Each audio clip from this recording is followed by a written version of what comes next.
라디오 힐링 요가 시간입니다. 스와미 라마께서 행복한 삶의 기술에서 세상과의 소통하는 방법 중에 이제 호칭, 인사법 이걸 말씀해 주셔서요. 그걸 불교적으로는 또 어떻게 풀 수 있을까 해서 좀 내용들을 쭉 정리해 봤는데요. 혹시 나는 사람들이 나한테 왜 이렇게 거칠게 대하지? 나 항상 왜 이렇게 부딪히지? 그리고 뭔가 좀 편안하지 않아. 이런 순간이 있다면 말씀해 주신 그런 내용을 한번 정리해 봤으면 좋겠다 하는 생각이 있어서 정리를 했고요. 요즘 다들 좀 불편한 상황에서 어떻게 하면 주변과 좀 편안하게 소통할 수 있을까? 마음의 문을 서로 좀 잘 열 수 있을까? 하는 그런 내용을 바탕으로 해서 여러 가지 일화들을 좀 정리했습니다. 가장 유명한 일화가 뭐가 있을까 싶어 가지고요. 동파거사와 불인선사의 일화를 좀 준비를 했는데요. 동파거사는 중국 역사상 가장 유명한 시인이자 문장가였죠. 그래서 그에 얽힌 선에 대한 그런 일화가 다수 전해지고 있는데요.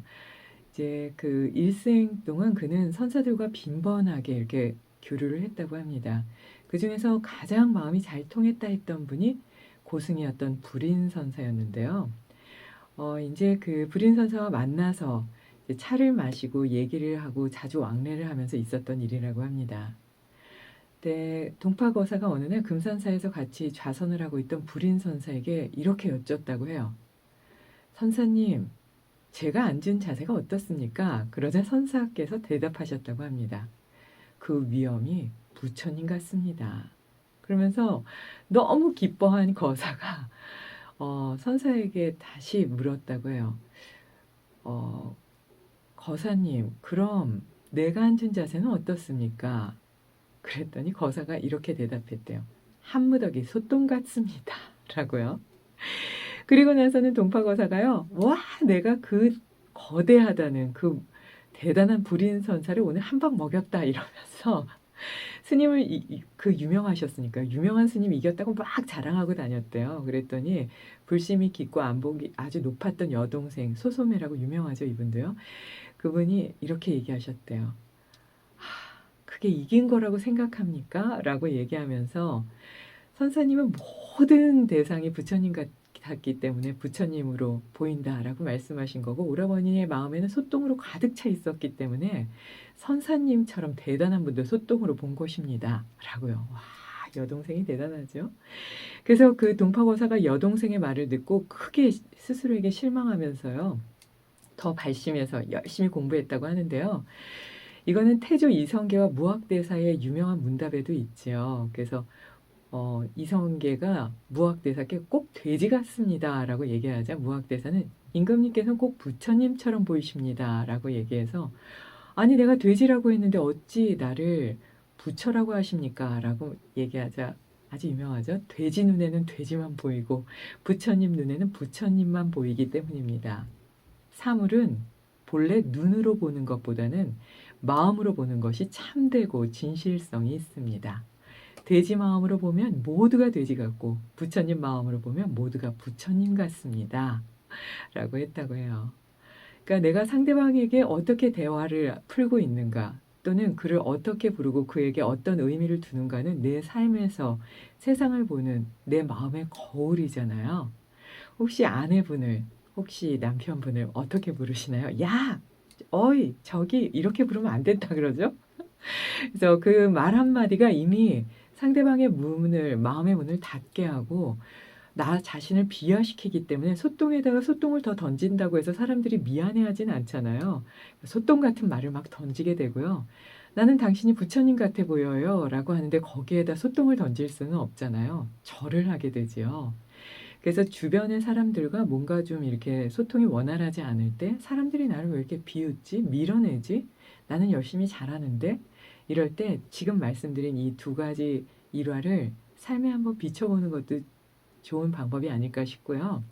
이렇게 조금 내 판단이 어리석음으로 가려질 때, 감정이 가득 차 있을 때는 가운데 손가락으로 명치를 좀 지그시 누르고요. 눈은 천장을 바라보고 입을 크게 벌리고 혀를 길게 빼서 숨을 쉬면서 매 순간 내 판단이 맞아 하는 잘못된 긴장감과 그런 습관으로 인해서 괴로운 방법을 선택하고 있는 건 아닌지 잘 정리해 보는 것도 좋을 것 같고요.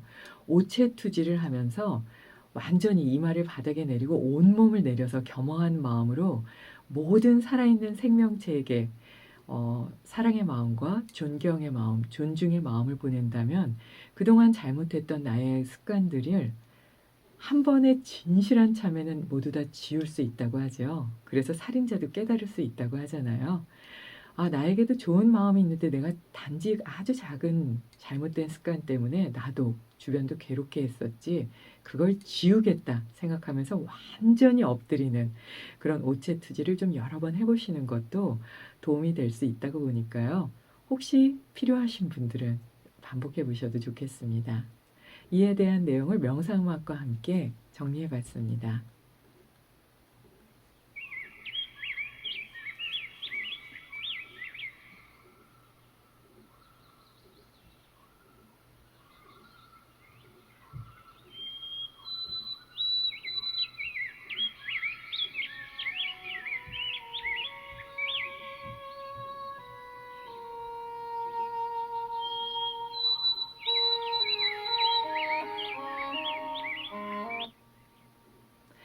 각자 스스로의 경험과 판단으로 만든 생각의 틀로 세상을 바라보기 때문에 진실과 진리와는 거리가 먼 어두운 생각을 하게 될 수 있다고 전해지지요.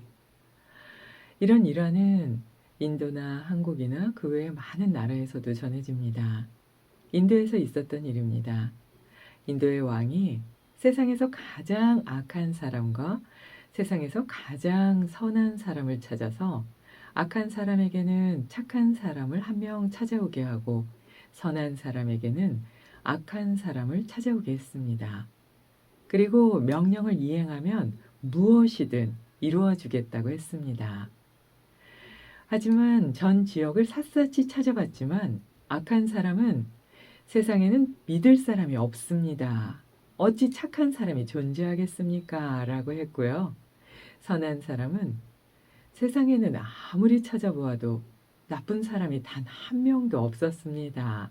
라고 답했다고 합니다. 여러분 주변에는 좋은 사람이 많으신가요? 믿을 수 없고 불편한 사람들이 많으신가요?